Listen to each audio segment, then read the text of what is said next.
welcome back to 12th Man Podcast. We've got musician and football coach Jamie Noonan. I'm with us tonight to look ahead to the big weekend's action, some huge games, only the second weekend of the season. Also going to be looking back at Man City's Super Cup one last night, and it worked out quite well having you on because it was a great night for Man City, Jamie. A huge one, a trophy they'd never won before. So, a lot of people, it's hard to put it on the, where does it rank in terms of trophies? But it's a European Cup.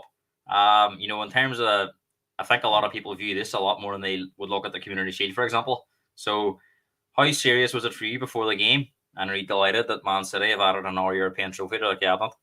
Oh, 100%. Like you wait all that time for a European Cup and you get two in a couple of weeks. But we know it has a like the Charity Shield or Community Shield. It's not as prestigious. But any game you're playing for a trophy, you want to win it. You know what I mean? Like, and it just adds to the cabinet for City at the minute. You know what I mean? It just keeps the train rolling as such.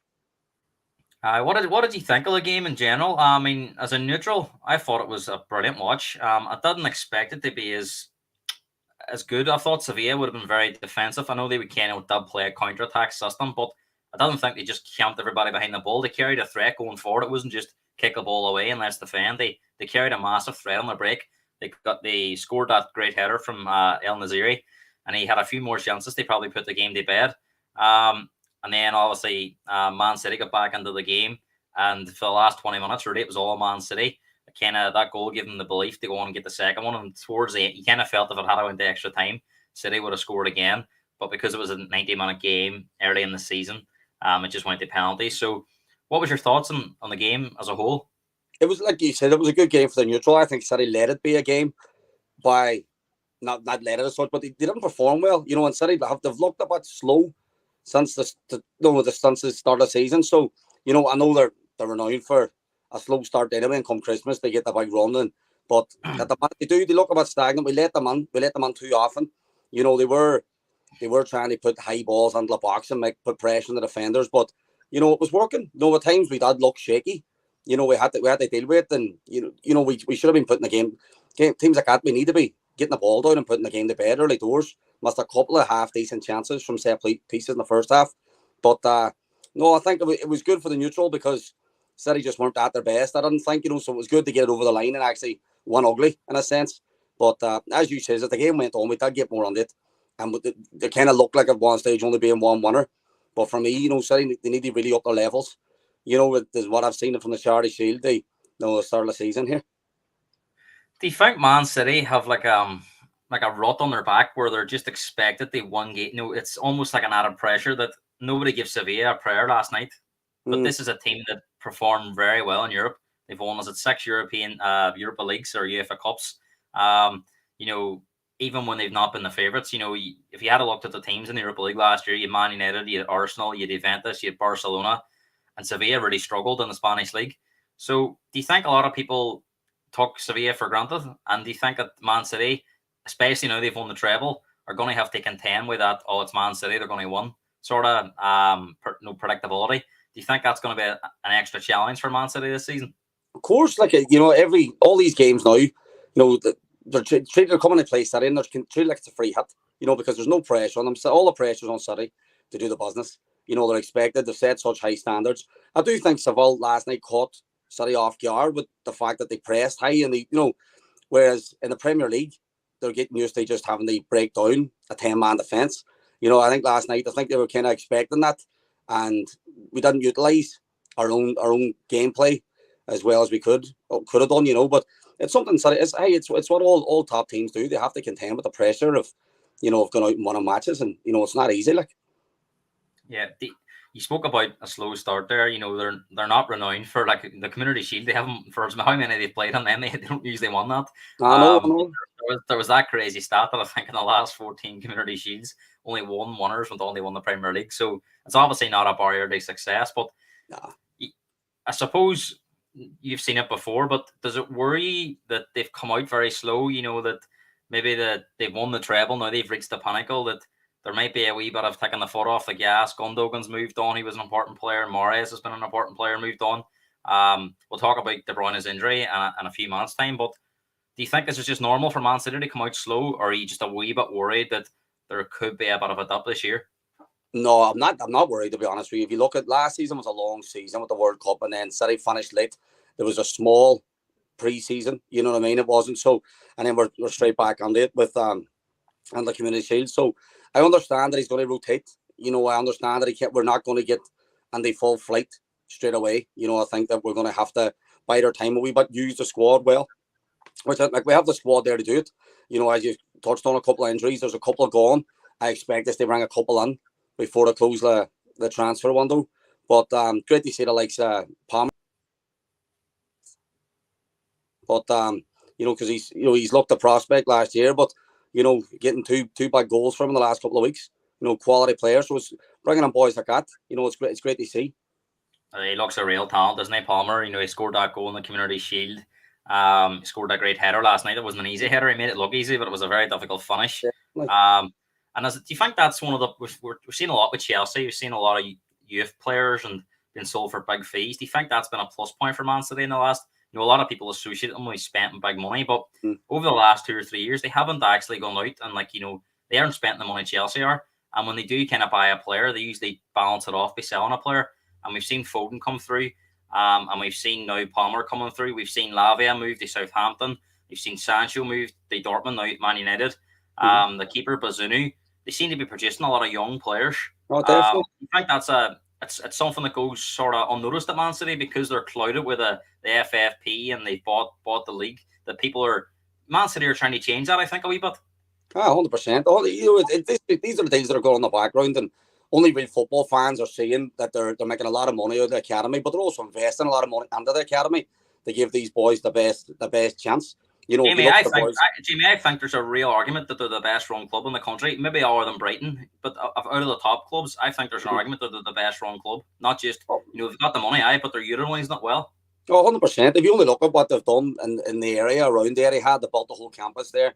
You know, they have the youth stadium and the ladies stadium right on the site. You know, the campus is built and everything's facing the Etihad. You know, that's the goal. That's what you have to strive to. You know, and they put a lot of money on it. They pumped on, and you know, these boys are coming through, and whether they make it at City or not, you know, they're pumping out Premier League level footballers. You know, you can only have one squad. You know what I mean? So, and that's the thing. You know, you're looking at boys leaving other academies and falling way down the division. You know, City's selling boys on the other Premier League teams, and they're making moves, but they're doing it very well. Where they're adding on clauses on the contracts where we have buybacks. We're able to get the Lavia deal. I think we make 10 million out of that deal after already selling them. You know, so I think that's nearly 25 million plus on a player that's never kicked a ball for us. You know what I mean? Like, it's good business. It's good, but I know some will say it's cutthroat, but that's the way it is. You know, boys are leaving academies and they're being tough for great things. And where are they now? You know, they've left different academies, but ones are leaving City, and you know they're going. Borges just went to Ajax there for 12 million. You know, a young striker, young Portuguese striker, never got his chance. I like to see him. To me, I thought he looked a great prospect. But again, I'm sure the boys have had sewn up that, you know, we could come back to City at a good rate, or, you know, if we get sold on, and, you know, we'll get our fee there as well. So, you know, it's really well run business, and then we're reaping the rewards, obviously. Yeah, and the goalkeepers moved to Burnley as well for about nearly 20 million. So that's another good deal they've got over the line. Look, we spoke about some of the players moving on, and obviously I think it's been heightened now by this injury to De Bruyne. I don't know about you. When I was watching the game on Friday, I had a really bad feeling when he was coming off that this was going to be serious and that it's possibly the hamstring again. Is this a massive worry now for Man City moving forward? That De Bruyne is now 32. He's still a world-class footballer, but that he might not be as reliable now. He's not getting any younger. He's had that injury again. We've seen it with Reece James now at Chelsea. If these injuries keep reoccurring, do you think now that Man City will be planning for a De Bruyne replacement? Now, we've seen him linked with Paqueta, but they were linked with him before anyway. Do you think there's going to be a plan possibly put in place for next summer that they're going to replace De Bruyne outright? I think honestly, but you know, it's how they're going to figure out how to use him wisely. I don't think they'll be looking to move him on. De Bruyne's a type of player that if he plays a quarter of your matches, he can have a massive input in your season. You know, he's a top professional, and but I'm worried about the injury. I hope it doesn't. I do hope the 4 months is all it is, and he comes back 100% fit after the 4 months. But I suppose if you're going to lose him, this is the time to lose him. You know, we can continue on. But I've always said, like, I'm a big fan of Bernardo's and, and everybody else, but I've never felt that him and De Bruyne play well in the same team. Bernardo's had his best performances for City when he's replaced De Bruyne. So I'm hoping that he comes in and just picks up where De Bruyne's left off, and he can be the one they kick on, and he'll be the replacement there. Because we have so much talent in that squad. Phil Foden, Grealish can play down the middle. Like we said, Palmer's coming through. We are looking at Paqueta. To be honest with you, it's probably the first time where I've doubted Pep. I just don't get it with that Paqueta. I don't know. I think he's not the answer for right now. We'll come on to talk about that in about 5 minutes' time. But see with the De Bruyne thing, I suppose they take a bit of confidence out of the fact that he didn't play as many games last year. We've seen a lot of the times he was rotated out, and they still managed to win games. He was a lot of games he was on the bench, wasn't he? And they were still winning games. So do you think that it's not a case where, like Harry Kane was the Spurs, if Kane didn't play, thought, oh my God, Spurs aren't going to be the same team? Do you still feel that Man City have so much ability there that although De Bruyne will be a loss, but they can still cope with him? They don't rely on him. Like it's a one-man team. No, 100%. No, I think, like he says, he had a few injuries last year. He came back from the World Cup. He had an ankle injury, I think it was, and he didn't really get going. He had his run from the end of the season, and then he missed the Champions League final as well. So he went off early in that. Then so there's a lot of talent there. There's a lot of talent they've replaced. He's not, but it's what he brings to the team as a whole in the squad. He's so talented. He has moments. He's one of them players that has them incredible moments. And at times we will look to him. But right now, I think we have enough there to keep us going, keep us ticking over. We have a lot of talent. And if anything, it's given boys that the likes of Bernardo, Foden's not had the best run in recent times. He's not really, he's had a wee drop off. It's given these boys their opportunity just to show what they can do. So these guys can sink their teeth on it and take a bit of scruff of the neck and just show their ability.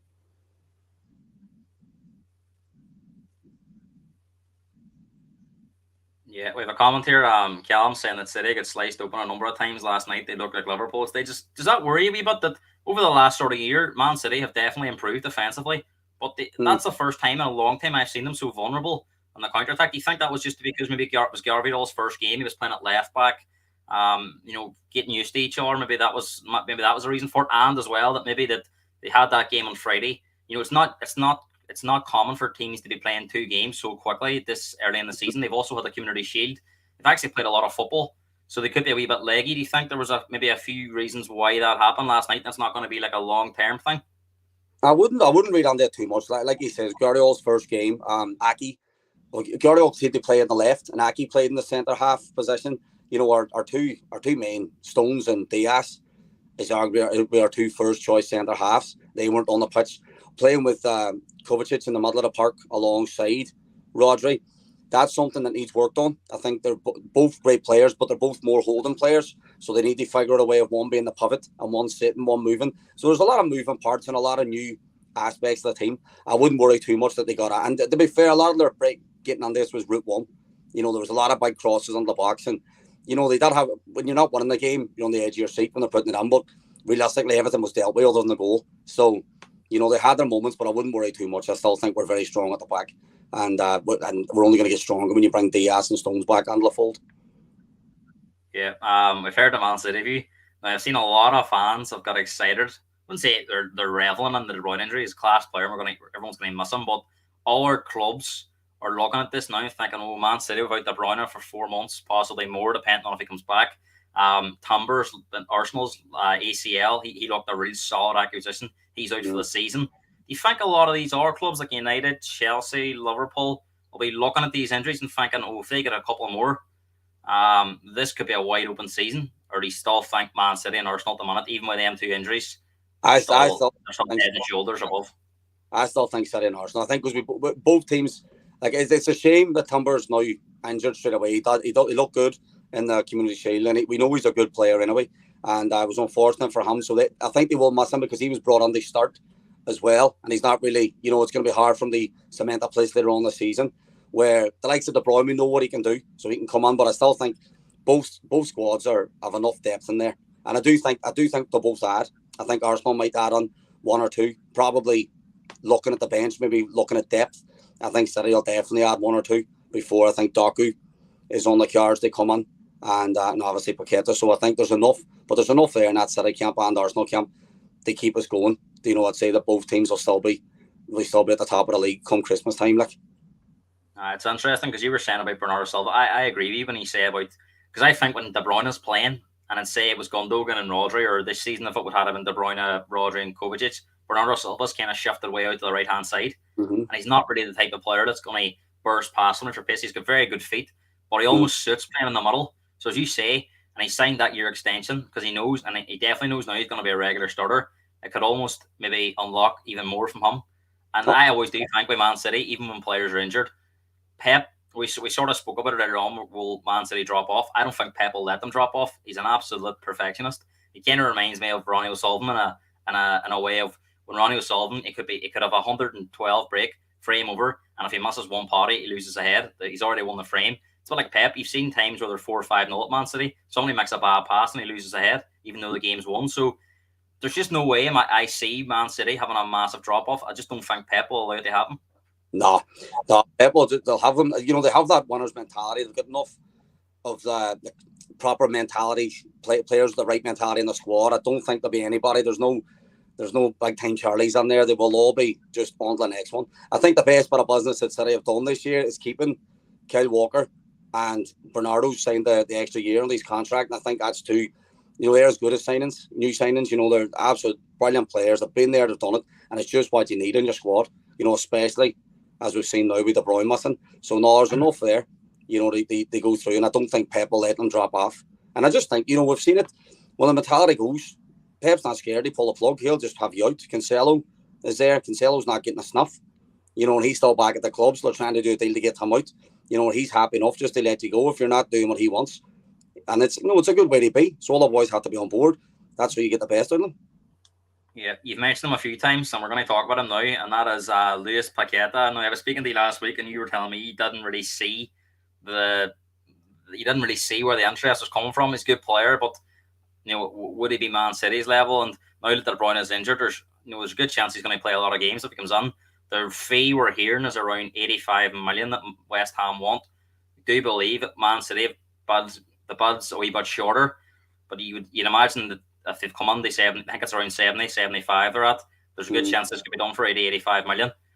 What's your thoughts on Paqueta going to Man City? It's a strange one.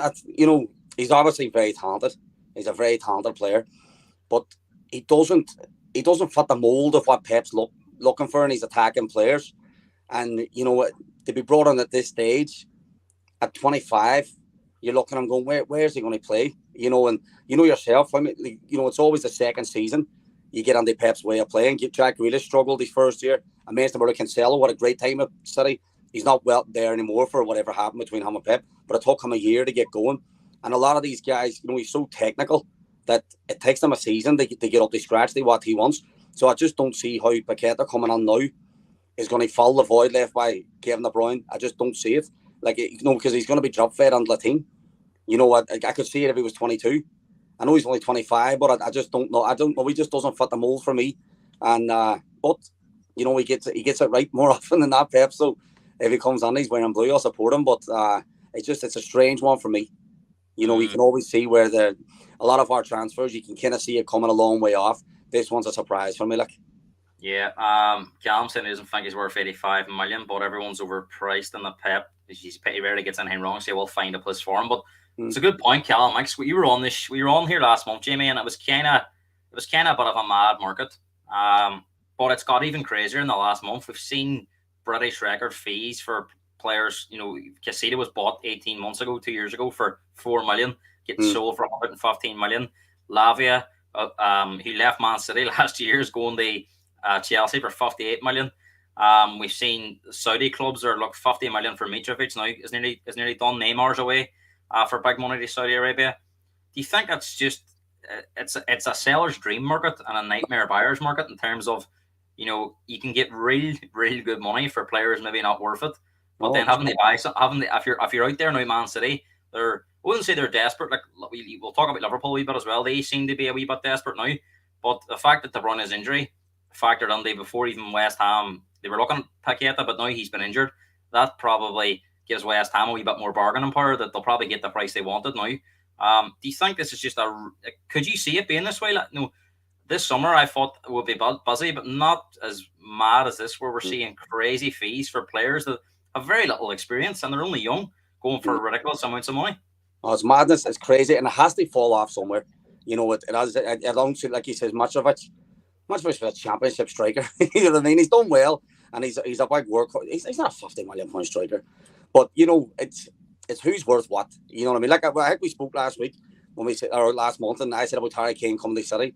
He was the final piece of the puzzle, so he was worth anything. We were at City at that time.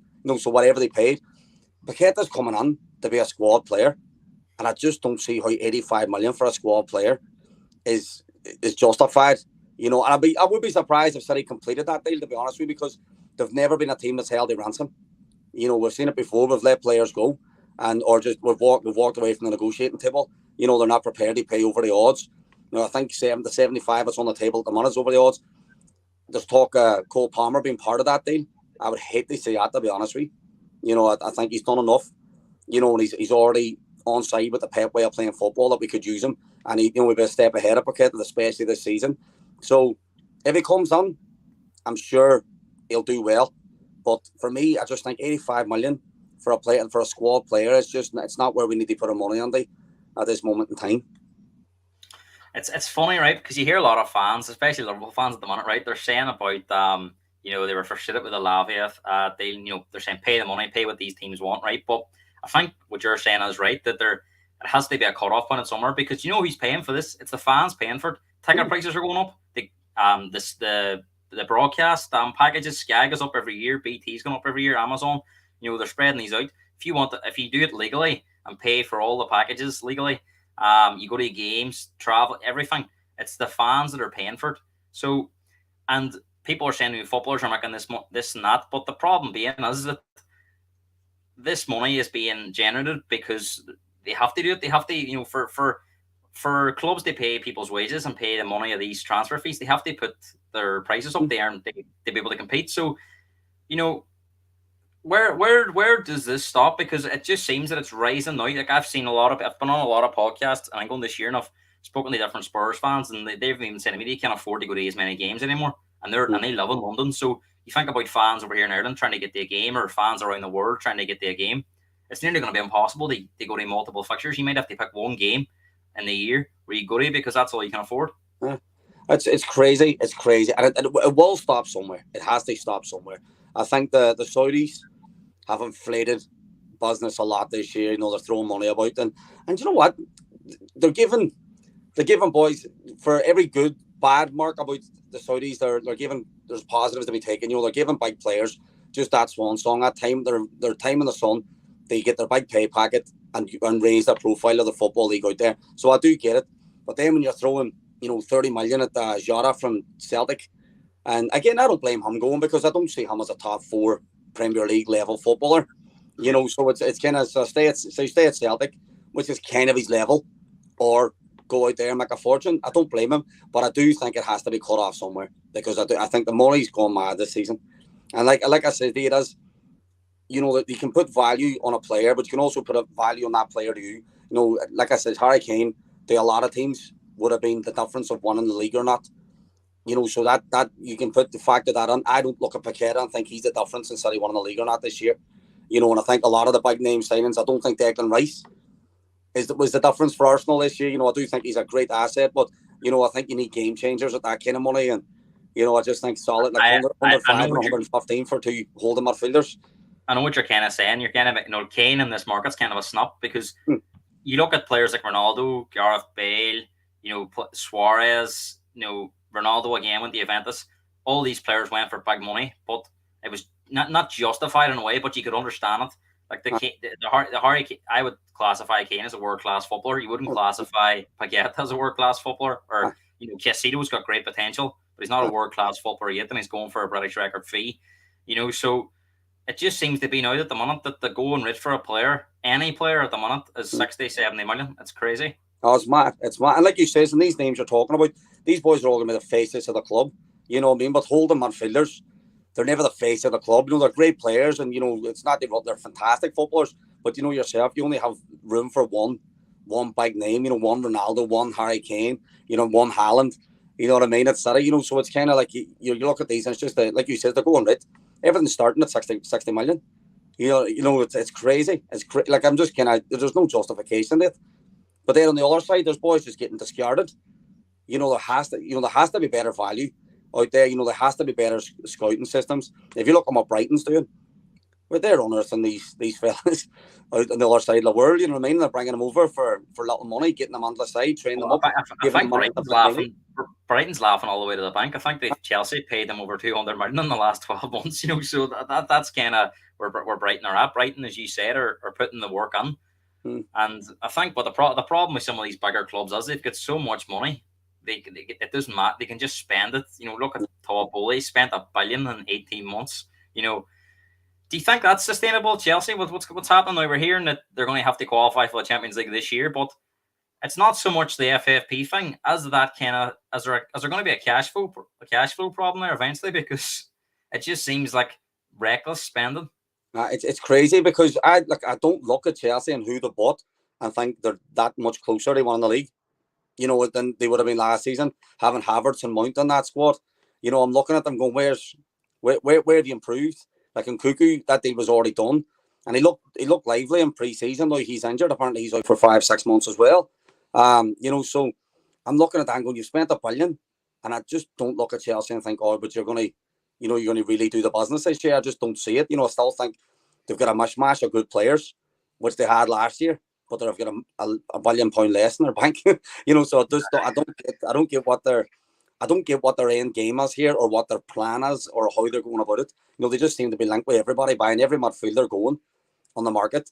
I know Elise, they were trying to get him as well. Apparently, he's about to sign a new deal with Palace. I think he signed a new deal today. I think what happened was Crystal Palace was threatened to take him to court over tapping up allegations, and Chelsea pulled out immediately. So they must have had some sort of evidence there. And then I think because they got knowledge of that buyout clause. But before we move on to the weekend preview for some of the games, we'll touch on Liverpool quickly because I know there's a few Liverpool fans watching. Now, they've had a very frustrating transfer window.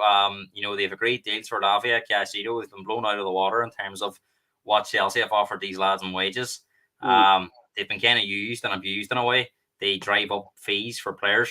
And then last night, there was a bit of a meltdown because they agreed a 16 million deal for a Japanese player called Endo, who no one really knew of. And then he was told he was 30. People were starting to go, what's happening here at Liverpool? How do you see that signing? I know I'm not going to ask you who he is because you probably won't know him, but do you see that as maybe now they're starting to think that they won't get a number one target? They're talking they're going to go back in for the Crystal Palace midfielder, Decore. Now, again, he's only had one season in the Premier League, played 34 games last year, and they've been quoted 75 million. There was one source today says a 45 million bid was rejected, but they will come back in again. But they almost feel that there now is a safety net signing. If they don't get it, Decore or another sort of starting defensive midfielder, then he's there just in case. Or do you sort of see it as maybe it's just a body and not really too much on it? Because I sort of think that I've seen that thing at Spurs a few times where this is just a squad player coming in and then they're still scratching on deadline day and for a player. It doesn't happen. And all of a sudden that player that was brought on as a squad player then becomes a starter. So I think it's a safety net signing. What do you think? I definitely think it's a safety net signing. And I think it probably couldn't come at a worse time. They've signed a player that's not going to, set the world alight. He is coming on to do the squad after losing out on so many options. And the fact that they've let big players go, and Henderson and Fabinho, and, you're looking at them going, right, well, you need to sign somebody. And that's, I just think they've done it. And, if I was a Liverpool fan, I would be annoyed. I'd be annoyed at how they've done it. They've done everything in the public eye, which they didn't really do before. A couple of seasons ago, Liverpool were very well run. They'd done the business behind closed doors. They were signing players that they weren't big bucks. Even when they signed Jota off Wolves, they came in and fitted Klopp's mould fantastically. So you never question. Now it's kind of like you're looking, going, who you bringing in and why are you bringing them in? Where are they going to play? And then the boys that they're going for, it's as if they're putting on these bids that they know aren't going to be accepted, as if, they're just putting them on the save face. Do you think that they've misread the market here? But we've seen a lot of they're almost like negotiating the way it was 5 or 6 years ago when they were on top. Now that the market's changed, we've seen players going for huge money. like Palace laughing at like they laughed off and rejected that 45 million. But 45 million 5 or 6 years ago was probably a generous fee for that player. But because 100%. they've seen Lavia go for 60 million, Caicedo go for 115, Enzo Fernandez go for 105. Our players, Paqueta being linked with an 85 million move. They know Liverpool's desperate. They've also been exposed with that Caicedo deal. They've proved they can put up 110 million. So they almost feel that they've just completely misread the market and they're trying to negotiate the way football was 5 years ago. 100%, 100%. The club's been very vocal on pricing of players and stuff like that, and I think that's not helping him either. Now he has to kind of eat his words a bit, but Palace turning down that bud, I don't blame him because they're in the same market. So it's like, who are they going to replace him with? If a team knows that they've got 70 million burned a hole in their pocket, they're going to be replacing him, Decore with another 70, 80 million point player, so they have to play ball. But I just think that Liverpool, they've left it too late in the market, too late in the season. I think their outgoings and stuff should have been done earlier in the year. I think we spoke about this last month, that them and United were very, very slow in the market. And we put it down to not really knowing where they start and who was going to be there. But they need to put a plan of action in place quicker. And now, they're getting rejected from players that they wanted on, which to me is strange. Like Lavia going to Chelsea, no one ever, I think he would get more game time at Liverpool. I thought that would have been a smarter move from him. I think Caicedo with his price, he's going to start, he's going to play, at Chelsea. But I think Lavia is going to find himself on the bench a lot. I think Liverpool would have been a better shout for him, because I think he would have been, could have been the main man there. But I think Liverpool should have been doing their dealings a bit earlier in the market. Get boys out and get boys on. They knew come the end of last season they needed a good refresh. So they've left themselves really vulnerable. And at this stage, it's like you're looking around the market going, who are you going to buy? Who are you looking to get on? And what system are they going to play? Are they going to try and replace and put on the three kind of holding midfielders that, they kind of had the best success under? You know what I mean? I don't know. So I don't really know what their game plan is here. Yeah, no, I agree. I think there's a few Liverpool fans beginning to question, what has gone on? Does the coach know his best team? Does the coach know what kind of players he wants? As the director picking the players, as the owners put up the money, or the owners telling them they go on low? There's a lot of questions and not many answers coming out of Liverpool at the moment. The last team I want to speak about before we get into the previews, Newcastle, because I haven't really spoke about them a lot. I think a lot of people were expecting them to fall off, but Jamie, you're actually one of the few people that tipped Newcastle to finish in the top four. I think you says Man City first, Arsenal second, Newcastle third, and Spurs fourth. I'll give you a chance at the end to revise any of them predictions, but Newcastle were probably the most impressive team on the weekend. A lot of people were saying Villa were the real deal. They were going to be the surprise package. Well, Newcastle absolutely destroyed them. Do you think Newcastle have gone under the radar a wee bit? They've got good players unlike Harvey Barnes, Tonali. They add what they already have. There's talk on now bringing in Lewis Hall from Chelsea, who's one of the better youth players coming out of Chelsea. But I think it's a needs must for them to sell players, and he looks like one of the players going to be moving on. So, do you think they've quietly gone about their business? They've let the talk of Liverpool are going to be better, after having a poor season. Chelsea's going to come back. Spurs are going to come back. That they've just had a nice run through, and then after that performance at the weekend, it's looking like they're not. If anything, they're going to be stronger. So, do you think that there's a good chance they're going to be up there fighting again? Oh, 100%. I still stand by it. I still think they're top three. If you look at them, their opening day, that game against Villa, and again, like you says, Villa had a great finish this season. They've spent money. They brought on good players over the summer, and they just got absolutely annihilated.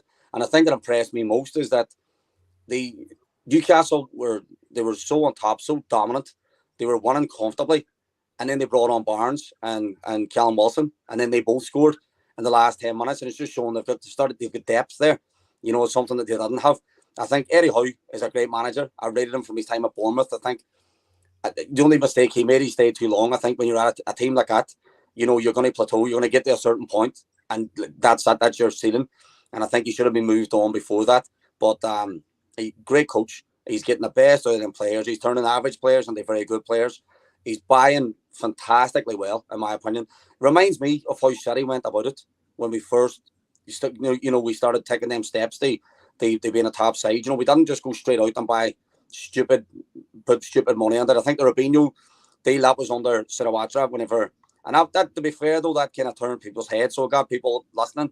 And then if you look at who we brought in Company, we brought in De Jong, James Milner came on, Adam Johnson, who was a good player at the time, Adebayor, all these boys came on, Colo Turry, so they were Premier League proven players, but they weren't world stars, but they were very, very good, and it set a really good foundation. And I think Newcastle's doing the same. They've got Wilson there, Isaac, Gamari, Bruno. He's absolutely frightening. I think Isak's going to be a top player this season. Great player. And then Tonali, what a fantastic signing he's been. And I think it's only a matter of time. I think they will add on. I think Hall is a really good signing for him. I think it was it's a masterstroke bringing him on. I watched him a couple of times for Chelsea.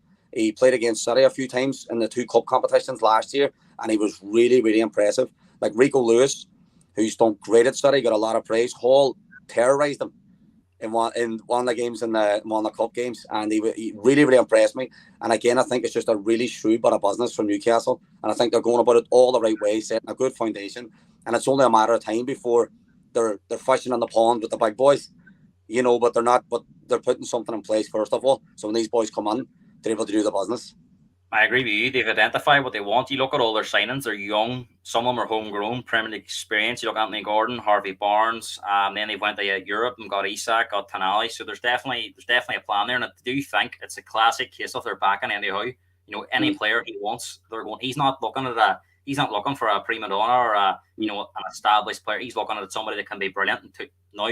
And I'll make them even better in 2 or 3 years' time. So I think Newcastle fans at the minute can be very excited. Jamie, let's move on to the weekend preview. We're going to look at these 2 big games in isolation, and then we're going to whiz through the rest of the games, and we're going to get some quick predictions. So we talked about these 2 teams a lot tonight, Man City and Newcastle. I suppose it's hard to know which is a bigger game, but they're two big games, and so you don't usually see that on a Saturday evening. You've got 2 massive games back to back. Man City, Newcastle's 8:00 kickoff. I think based on last season, these 2, you could argue that Newcastle, Man City are the best team in the country. And you could argue between Spurs, United, and Newcastle. Newcastle are the stronger team. So I think this is going to be a really, really great spectacle. And I think Newcastle would have took a lot out of what Sevilla did the other night, because I think the only way you can beat Man City is you have to be able to, defend well, but also sprint a counter-attack, because if you just sit back like Burnley did on Friday night, you will eventually be broken down. And from what I've seen against Villa, even when Villa had the ball, Newcastle didn't give them room to breathe at all. They reminded me of Liverpool 2 or 3 years ago when they had runners everywhere, off the ball, on the ball, pressed people in the corners, and Villa could not get out of their own half at times. Now, I know Man City's a lot better of a team, but how much of a test do you think this is for Man City coming up against a strong Newcastle side this early in the season? Oh, it's probably the worst time that we could get Newcastle. I think Newcastle, they're getting to the stage where they're going to start springing upsets, and it could start on Saturday. I'm going to go for a City 1, but we're tired after the cup game last night. Traveling, we're only still in second gear. So City need a performance. City need to come out and perform very well to get anything away from Newcastle. But ideally I wouldn't be playing Newcastle this Saturday. Do you think the game will be won and lost in the transition? If Man City are going to have to be really, really good in the ball. I thought Rodri, who's been one of Man City's best players, in my opinion, probably the best number 6 in world football, but he looked well off the piss last night. So I think he's almost like everything. He brings everything together. He's like the heartbeat of the team. Do you think Rodri's going to, it's going to come down to him really? If can he take the ball under pressure against this really resistant press from Newcastle? And Newcastle, as you says, you've got Barnes, you've got Isak, you've got Almiron. They've got real piss on behind. So do you think that transition is going to be really, really important to how this game goes? Oh, definitely. We do need to defend well. We need to defend our standard. Possession will play a major part. We need to keep the ball and keep the ball well. We'll not get away with playing like we did last night against Newcastle. I think Newcastle punishes because they'll not be putting balls on for headers. They'll just play it down the channels, and use their pace and their attributes. I think, so I think they'll have to come on. Touching on Rodri. Rodri looked a bit off it last night, but I think that's partly down to the connection with him and Kovacic. I think Rodri's used to it, like I said earlier in the show, being that pivot, where he's picking up the ball and there's movement. You could see a lot of the times the frustration on his face. He was playing balls to where he should have been. You know what I mean? And so that's going to take time. That's not pointing fingers at Kovacic, but I think that I think we need to go out tomorrow or on Saturday evening, all guns blazing. I think we need to have our, just keeping the ball, high press, and let Rodri sit deeper and be the pivot. Because if Stones is back on, he can come on. He knows how to work that role a lot better. Kyle Walker's on there, and that's where we're going to. That's where I think the game will be won and lost. I think we'll just keep if we keep possession the way we can do, and nullify their threat. That's just the best way we can go about it. Yeah. Score prediction for the game. I'm going to go. I'm going to go 2-0 City. I think we're going to get an early one, ride the storm, and I think we'll get a late one. I actually think it's going to be it's going to be a really good watch for neutral. I think if you're a Chelsea fan, a United or a Liverpool fan, or any Arsenal fans, or even a Celtic fan, any kind of Premier League football fans, they have them two games back to back on a Saturday evening. You're going to enjoy it. I think they're going to be two very, very good games because I think all teams will go for it. I can't see Newcastle sitting back. I think they'll go after City as well, which might make it a bit more open. So I think Man City will make it 2-1, but I expect it to be very, very tight. The one thing I would say is if Man City give up the chances they did on last night, I think Newcastle will punish them a lot heavier than what Sevilla did. So going to be a brilliant watch. Now, two teams we haven't spoke about tonight so far. Spurs against Man United, and they play each other just before the Man City Newcastle game at 5:30. Do you know what? When I looked at the Spurs' fixtures at the start of the season, I thought this was going to be this was going to be a real good test to see where they're at. And after watching United the other night, I think a lot of Spurs fans have got a lot of confidence, but this is going to be a very different game. How the Wolves game went. I think I don't know if you watched the game against Brentford, but Spurs looked a completely different side in terms of how they went about. I think they had 70% of the ball, which is their highest possession for a game for 5 or 6 years. It's quite rare that a team even has 70% of the ball. Now they didn't do enough with it, but do you think United will be happy to sit off and let Spurs have the ball, especially Spurs being at home? And you've seen what Brentford exposed them a lot in the transition and the counter attack. And if you give Rashford that kind of space, because Ange Postecoglou's been playing his fullbacks quite inverted, and it left that massive space. They were exposed on that right-hand side with Emerson Royale. Now, he's not the quickest, but he was the fella Henry for Brentford had about 5 yards on him, and he was a flying machine. You look at Rashford, one of the fastest players in the league. I don't think Rashford will play up top. I think he'll bring Rashford out to the left. He'll probably play an overhold midfielder on beside Casemiro because he looked quite exposed against Wolves. Do you think, in a way, this is the perfect game for United, and the Spurs have to be very, very careful not to just completely expose themselves? No, I actually think it's the other way. I was very, very underwhelmed with United in the Wolves game. I thought Spurs impressed me. I do think I get what you're saying. They're being brave and they have to play brave football. But at times they played fantastic football. I was really impressed with Maddison. He was linking up play. He was that creative spark in the midfield. The Spurs has been lacking for a good few seasons. And, he's got a goal on him. Where I look at United, like if United gets you on the break, yes, definitely. But I don't think United will sit on because I just don't think it's really in their DNA. I think they will try and go for it. But I wasn't impressed with United at all against Wolves. I thought, I've seen a lot of criticism on Mason Mount, and I thought it was very unjust. I thought Mount and Garnacho were the only two that wanted to do anything. The problem being they couldn't get on. They didn't keep the ball. United didn't keep the ball at all. And I think, you have two players there who rely on your team keeping the ball. I think Mountain needed the ball. But if you actually look at his running, he was closing down. He was trying to work off the ball. Where I look at United, you touched on Casemiro, and I thought he looked like an 80-year-old out there. I thought I was very, very unimpressed with him. I think there was a lot of space around him. And I think Bruno, he sat very, very deep in that game as well. And he kind of nullified his own threat. But I don't know. Again, he looked quite like he was trying to play walking football. He was trying to be that, no, I'll just pull the strings from back here. And it wasn't really working. I just felt he just invited pressure too much. And I think if they do the same against Spurs, I think Spurs will punish them. Sorry, go ahead. No, I was just saying the way Wolves were getting at them, obviously they were unlucky. I felt it was a stonewall penalty late in the game. And they had a few chances that, a better team would have put them chances away. And I think if United give up them chances against Spurs, I think they'll be badly punished. I think you're right about Mount. I don't think he'd done an awful lot with the ball, but I think when he went off and Eriksen, he played a couple of good forward passes, but he hasn't got the legs. Casemiro got even more exposed. Them last 20 minutes, Wolves were ripping through United like they weren't there. And as we know with Bruno, he's not the most hardest working midfielder. So Mm. do you think United will change it a wee bit? Do you think that they'll put an arm midfielder on there and maybe push Bruno or Mount out wide? Because as you say, if they leave, like Spurs have got very, they're athletic in midfield with Basuma and Madison.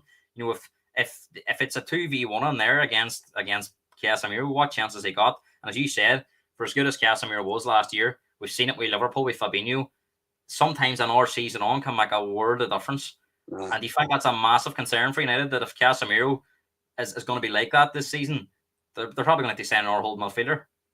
No, 100%. Because I wasn't impressed. To be honest with you, I did feel that he got a lot of praise last year that was a wee bit unjust. I felt, I think United fans can kind of, there's that, they set a narrative. For me, he wasn't as good as other holding midfielders. Well, he was sent off 3 or 4 times, was he not? That's that. He was rash at times. He was diving in. He's a good footballer, but for me, since he went to United, he's never going to be top level. And the way I look at it, if he was that good, Real Madrid wouldn't have let him go. They don't need money. You know what I mean? So, but look, he has a job to do in there. I don't see Ten Hag changing things, because I do see him playing. I think he wants Mount, Bruno, and Casemiro as his midfield three, and I don't think he's going to change it game 2, even though it didn't really work the other night. But I think he does have to be a bit more flexible. For me, it just seems like he kept his favourites on, because I thought Garnacho looked a threat. I know he didn't really do, and it's strange to say, but yourself in a feeling of a game. When he got the ball, I think you're right. He was easy to take off. Because he's not a big name and he's a young player. And that was the thing, because when he got the ball, I always felt like, just watching the game, I felt like, no, he could do something here. He looked lively. He was making runs that weren't being seen at times, that they should have been picking him out. And I thought, I think he'll play, but I thought that Ten Hag just kind of showed a wee bit of favouritism to some of the older heads, and and when he taking them substitutions, and it didn't benefit the team at all. It didn't, because I think Sancho came on, didn't really offer anything. Again, the game wasn't going in a forward momentum, so it's hard to critique somebody, when they're not getting into the game. He can't do his job, but I think United need to take it up a level or two to compete with Spurs at the weekend. Comment here saying United are very overrated. Said it all summer, top 4 at best. See, the one thing that worries me is I don't think United can be any worse. Wolves, if you had looked at that game and thought who's the top 4 team and who's the team going to be top for relegation, you would have said it was the other way around. I think United can only get better. But as you said, I think maybe Ten Hag, you're right. Maybe he will stick with it, because didn't they lost their first 2 games last season, and then they lost their first away game at Brentford quite heavily, and he's still stuck with the same sort of formation, the same style of play. So he might go through some pain, and initially they obviously be better long term. Do you think that we're going to get a better read on where these 2 teams are at? Very hard to read into one game, but if Spurs can reproduce that sort of possession and good intricate football, and maybe be a bit more threatening in an attack, and if United are kind of similar to how they were the other night, it's going to give you a lot more answers this weekend. I do think so. Because I look at United and I think last year the big problem was they were weak at the back, and I look at them now and I still think they're weak at the back. I don't see any improvement in them. I have to say I was quite impressed with Wan-Bissaka the other night. I thought, for a player gets a lot of stick, I thought he'd done his job well. I think there's always a mistake in him, but he looked all right there the other night. I think but looking at Spurs, Spurs was taking, obviously losing Kane's a massive hit, but Madison's a great player, and he's what Spurs have been missing. That kind of in the midfield, that creative spark. So I do think I think Spurs can get better, but I think United need to strengthen, if you know what I mean. I think they need to bring in. I think that Spurs team, there's good ability on there, and I think that they will get better as the season goes on. But I think United need to strengthen. I think they need to bring in a couple of, one if not 2 centre halves. So what do you think then? Score prediction? You seem to be favouring Spurs, so score prediction for Saturday? I'm going to go 2-0 Spurs. 2-0. I actually think Spurs are going to be exposed in the counter-attack, and I think it'll be one of them games where they might walk away and think, oh, we dropped 2 points, but I'm going to go for a 2-2 draw, and that's me not sitting on the fence. That's honestly, I think if we were, I think initially at the start of the season, until we get the structure right, then it's only going to get better with games. You can train all you want, but until you analyze the games and work on it and train it and then take that into games, I think we're going to get exposed, especially at the start of the season. So I think United might get some joy. I think it's going to be an absolute belter for the neutral. I'm going to go 2 each. We're going to get into the rest of the games, Jamie, before we finish up. So we'll start off. If you can't wait this Saturday, there's a game on Friday night. Now, again, you cannot watch this game in the UK legally, but I'm sure people are very creative, and if they really want to test the Premier League football, they can find a way to watch it. Nottingham Forest, Sheffield United. Now, both these teams lost their opening games, Jamie. I think there's a lot of negativity around Forest at the moment. You've seen Cooper's had a wee bit of a say in his press conference about not being able to get any players in, which is quite rich considering he spent a lot of money last year and he 30 all brought on. Sheffield United haven't strengthened enough for me. They're nailed on for everybody's predictions to go back down. But all the pressure's on Forest here at home. And they did okay against Arsenal. They conceded the early goals, made a game of it. But if Forest were to lose this game, all of a sudden, they've lost their relegation rival. There's going to be massive pressure on. And you've seen last season, I'm not saying it's going to be sacked after 2 games, but if you go on a bad run, chairmen, owners aren't afraid to pull the plug because the money they stay in the Premier League is just too much to lose. So, big game for Forest, in my opinion.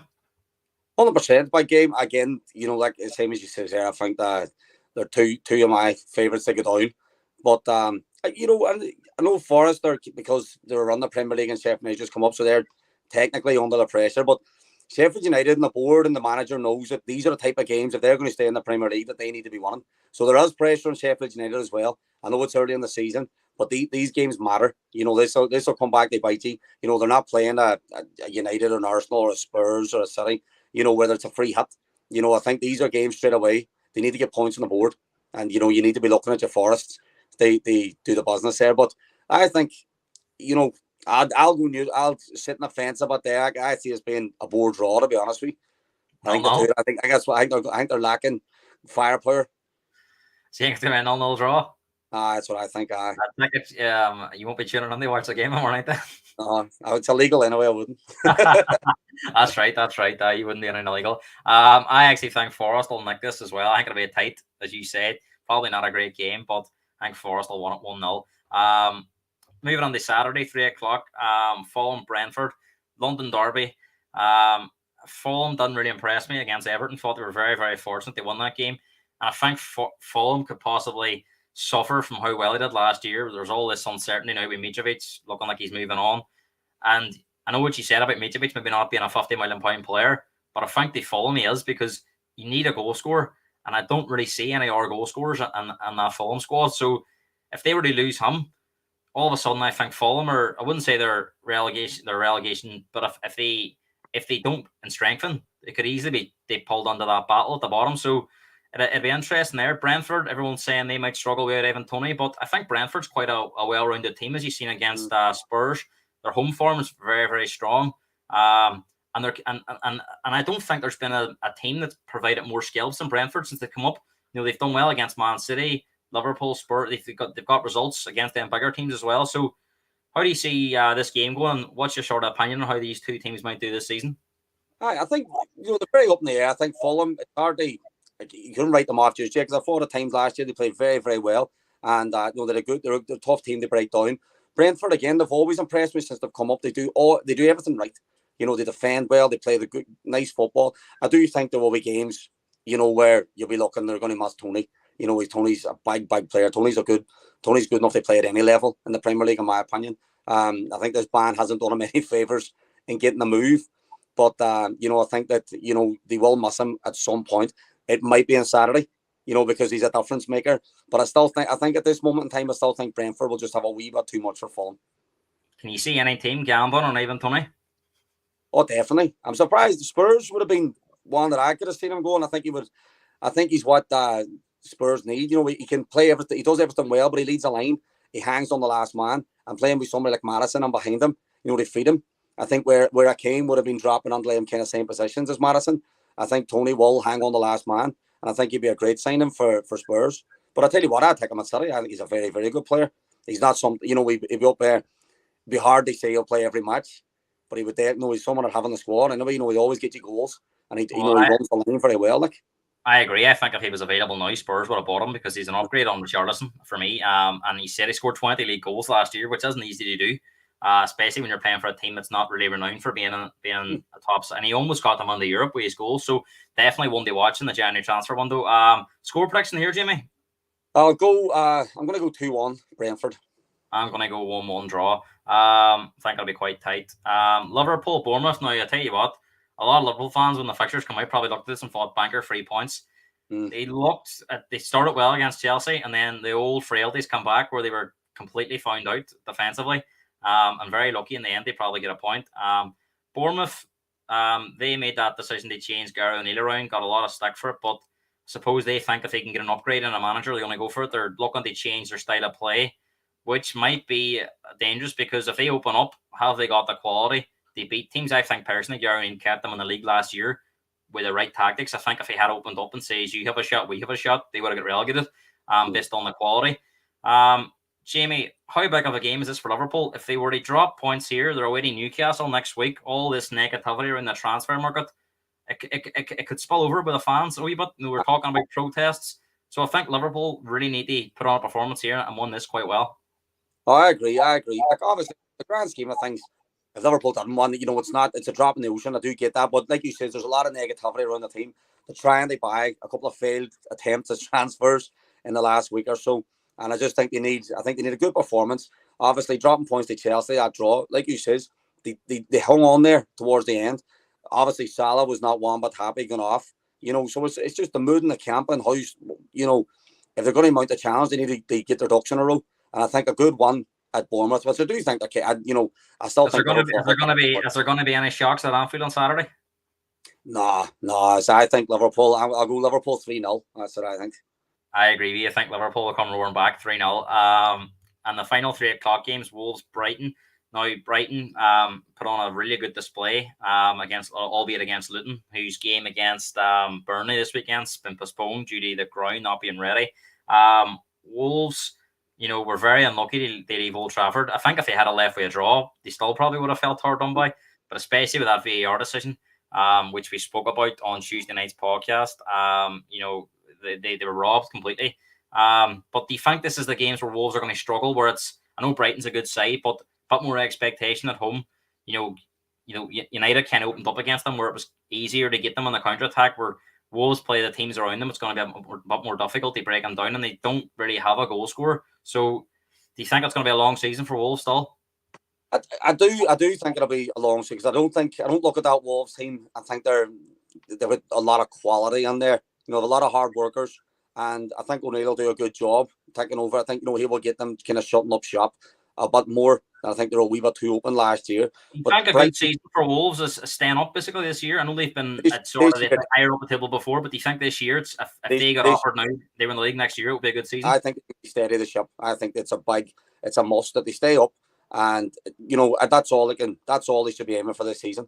And that's not running them down because Wolves have everything there. They're a big club. They've got a great fan base, great stadium. With the right manager now at the helm, if it turns out that O'Neill's done a good job, keeps them up, and they get strengthened next year again. I know they have issues with financial fair play and stuff as well. That's why they've not brought anybody on. So I think staying up, steady the ship, and move on for next year is a good season for Wolves. But Brighton for me, I think there could be the surprise package this year. I think. Do you think they can get any higher? Do you think they can get any higher than 6th that they did last year? I don't know. I don't know. I do think that they're going to win a lot of football matches. I think the difference with Brighton for this season is going to be how they fare against the top 6. If they're going to go higher in top 6, they need to turn up and beat your top 6 teams. You know what I mean? And I think they have everything. They have it in their locker to do it. The most impressive thing about Brighton is see when they lose players, it doesn't seem to have any effect on them. They seem to bring somebody else on and they just carry on. So there's no real evidence to suggest they're going to have a drop off. Maybe the factor in Europe might have a toll on the squad. But do you think even if they finish mid-table, for example, they could have a good run in Europe? Maybe do you think they could be a threat in that? Definitely, and especially the type of football they play. They're not a hit and hope type of team. They put the ball down and play. Now again, it makes them vulnerable. Like we've seen it. If you press high up the pitch, you can get them behind, and that's just the way they play. They want to keep the ball and play the right style of football. So they're playing brave football. But I think they have every attribute on there. They're quick on the counter attack. They're solid at the back. Their set plays are great, and they have players on there just create moments of magic.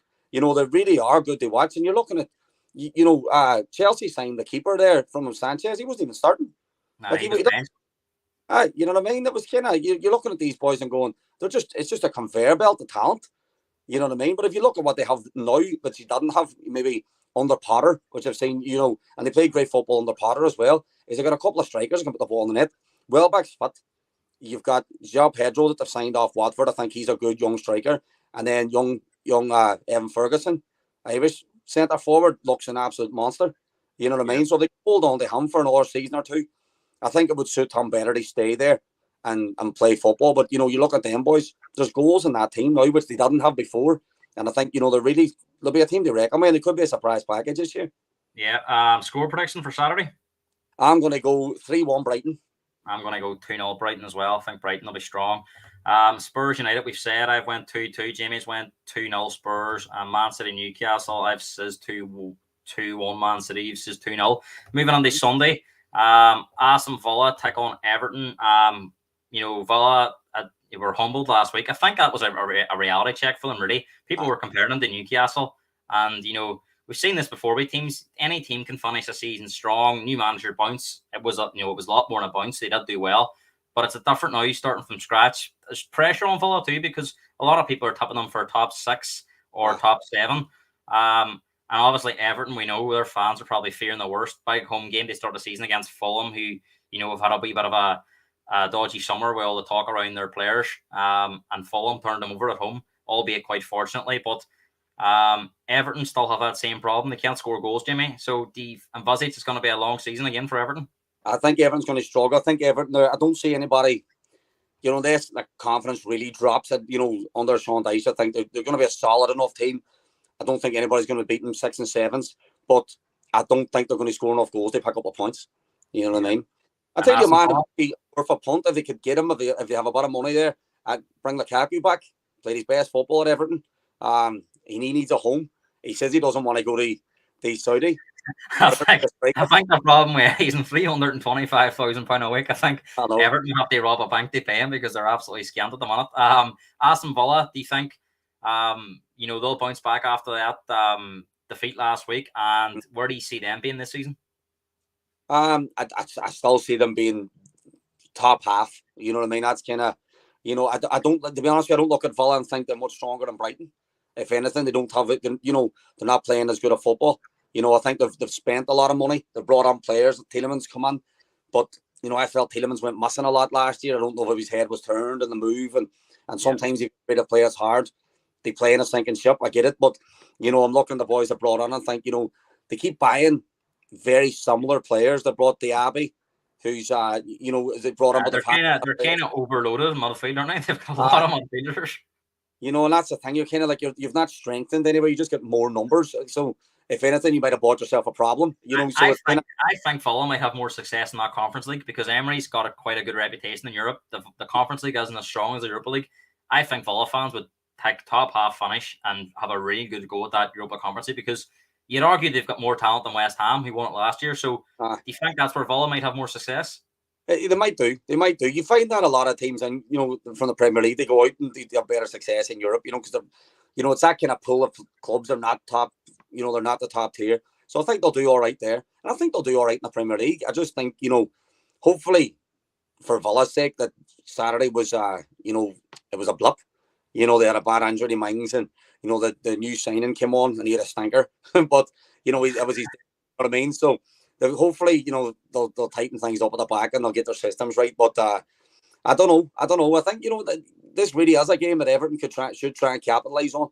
I know they're not going to get a lot of goals, but if they could get one and just shut up shop, I don't see Villa breaking them down. Your man Watkins, it's like you don't know what you're going to get with him. He's brilliant. He's very hit and miss. He offers nothing. Then he missed a lot of chances. So I think is a chance Everton could capitalise here. What do you think, Ken? Score prediction? You know what? I'll back Everton because I don't see Everton winning a lot of matches this season. But I'll say Everton 1-0. 1-0. I just don't see Everton scoring goals. That's the problem. I think Villa will end up winning this game 2-0. West Ham, Chelsea's the 4:30 on the Sunday.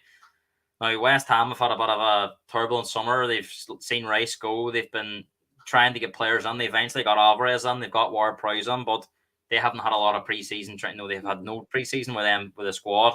There's still that talk in the background about Moyes. I think Owen made a great point on here on Tuesday night that you can see Moyes being the first manager sacked if they don't get off to a great start, because we're hearing that the only reason he's still here is because he won that conference league. They couldn't sack him, but there was plans in place to move him on, because they want to be a bit more entertaining. It's very defensive and shut up shop and set pieces. And West Ham, I've always heard this West Ham way. I'm not sure what it is, but it's a muff. It's a muff. They want to be playing more attractive football. And then they're obviously playing Chelsea, who got off to a tough start in that first 20 minutes, but they looked a much more rounded team after that. And Pochettino, we know, is a top-class manager. But as we says, how's he going to fit all these players in? But I suspect the feel-good factor is back at Chelsea. I think there's a lot more positivity from the fans and the sort of environment that they're in. So how do you see this going? I'd say a Chelsea one. I do think, like you said, it's been very turbulent summer with West Ham. It's the best way of putting it. But I don't think they're going to. I don't worry for West Ham or anything like that. I do think they'll have enough there in the squad. I think Ward-Prowse is a cracking signing. The one that's not shut, they probably will add on one or two more. They've still got very good Bowen on there. They've got a lot to offer. But when you lose a player like Rice, who's kind of their pivot and everything goes through him. They want Ward-Prowse to kind of do the same job, but it's going to take a few weeks and months to get him up to scratch. So I see nothing but a Chelsea one here. Do you think that there was talk of Chelsea, Pochettino getting a sort of season at limbo, just get things put together for next year? But do you think with the spending that they've done, that he's under pressure to make Champions League football for next season? Oh, 100%. You know what? He's always under pressure at Chelsea. It's mad. I'm surprised he took the job. I think he's for me, he's a manager that doesn't need that risk.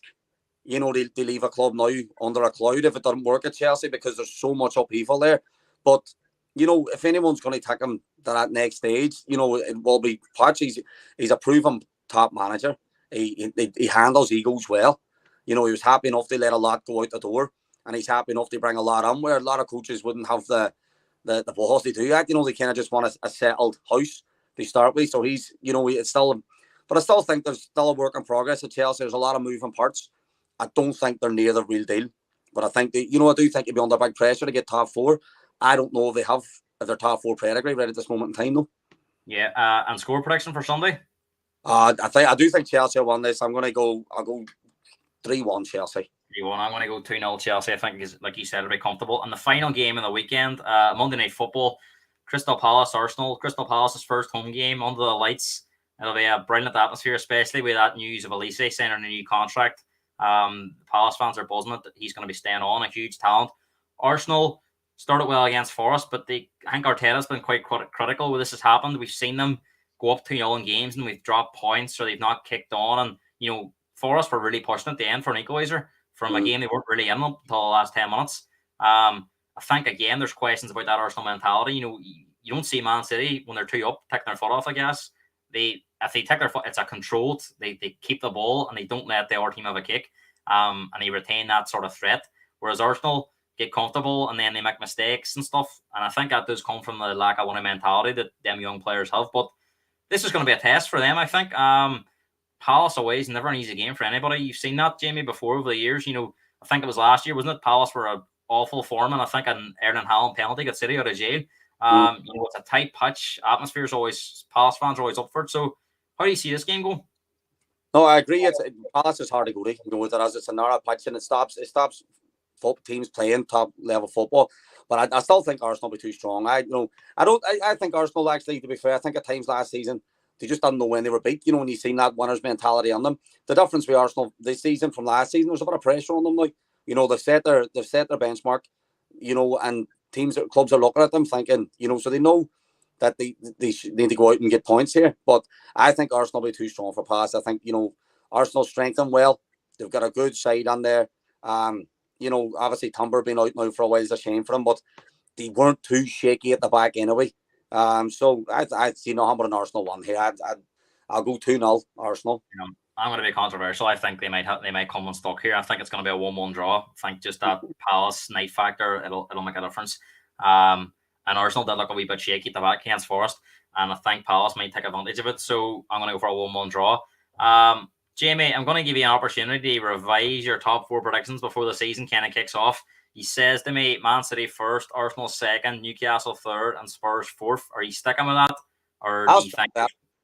I'll stick with that. The only one, maybe the Spurs one, they'll be battle. But I do think that Newcastle, they have more than enough, and I think this year Newcastle will start taking points off the big boys, and they're a very solid team, and they'll won all the games they should be winning, and that's a big thing. They finished top four, so no, I'll stick with that. City top, Arsenal second, Newcastle third, and then we'll squeeze our Spurs on fourth. But again, I was impressed with Spurs, and I think that they have to be braver. I do think I've watched them under likes of Conte, and they weren't brave and they weren't winning. You know what I mean? I do think that they have to be braver, and as you says, they could be exposed at the back. They have to get that balance right. But I was impressed with the way they play football, especially in the midfield. It was something that they've been lacking for a long time. So I think Spurs, as much as losing Kane's a massive miss, I think controlling the game and having a stronger midfield will benefit them. Jamie, thanks very much. Just before we go, we have a couple of comments here for Derry City, and I want to wish Derry City all the best of luck tonight in their second leg, third round qualifier against the Kazakhstan. I can't even remember their name. Kobul against Kobul, 1-0 down. I've got the TV on here. Haven't got the volume up, but it looks to be absolutely bouncing down in Tala. So best of luck to Derry City, Jamie. How do you see that going before we go? Hopefully, fingers crossed that, judging by the first match, it's a winnable game for Derry. It's a big ass now, being a goal down, but I do think it's a winnable game for them. So they've got a big fan base down there behind them tonight, travelling down. So I think that, fingers crossed they can do the business and get a couple of good early goals and set up shop in and just be strong. And you never know, they might be playing Villa in the group stages. That'd be a great draw, wouldn't it? I'd say they take some crowd over to Birmingham for that. The game's just about to kick off, so we're going to wrap up. Jamie, thanks very much. Let's hope Derry can get the result tonight, and we'll get you back on in a few weeks' time to see how some of these predictions are shaping up. Pleasure as always, brilliant insight. And we're going to be back on Tuesday night reviewing these weekend's games with our top guest. So make sure to tune on that, and also make sure to like and subscribe to the YouTube channel. Jamie, thanks very much, mate. I'll see you soon. Cheers, Paul. Thanks for having me on.